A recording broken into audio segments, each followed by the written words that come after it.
Today's audio article is entitled, "Oh, the Horror! Black Democrat Endorses Trump for President." But you'd never know it by doing a Google search. So Georgia Democrat Vernon Jones spoke at the Republican National Convention and actually endorsed President Trump. Wowzer.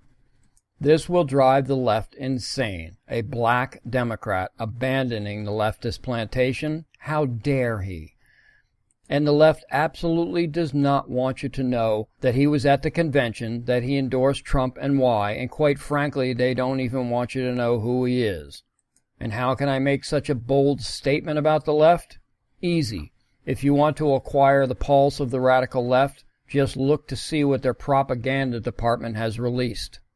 And by propaganda department, I mean the Democrats' wholly owned affiliates in the mainstream media and the interweb. Let me illuminate.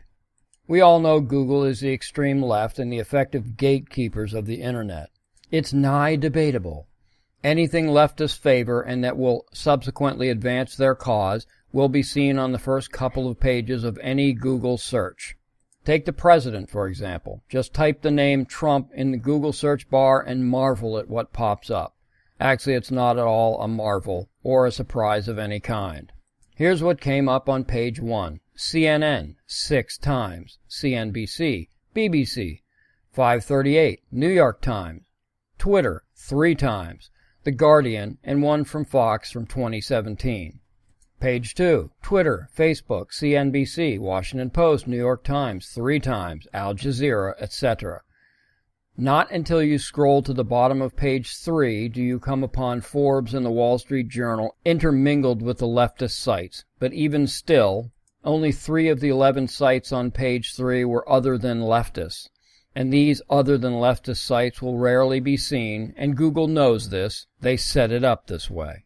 In fact, quote, the first page of Google captures 71% of search traffic clicks and has been reported to be as high as 92% in recent years.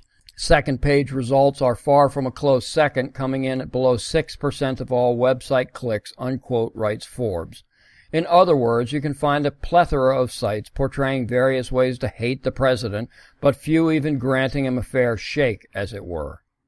And this should come as no surprise to anyone in America at this juncture of Trump's presidency or his nationalist white hegemonic reign of terror.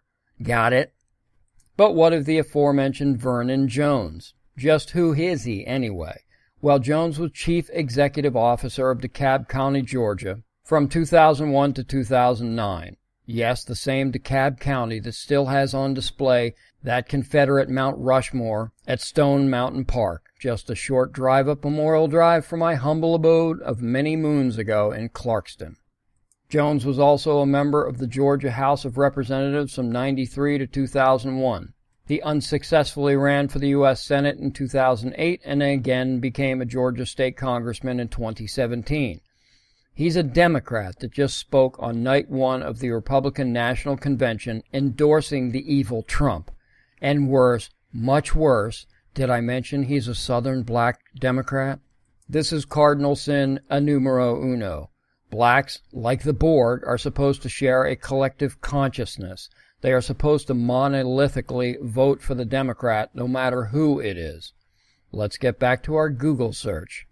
This time I simply typed in Vernon Jones. With little exception, one entry from PBS, everything that appeared on pages 1 and 2, the only pages of consequence, was local-ish content, Wikipedia, and some voting information from days gone by, entirely uninteresting.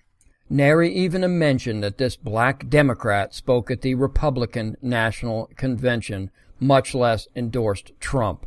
What a surprise. Not until I reached the middle of page 3 did I see a piece from leftist Yahoo News. Now, just flip the script and say this was a black Georgia Republican who chose to speak at the Snoozefest DNC convention, and what would the Google search results reveal? We all know the answer. Thank you for listening.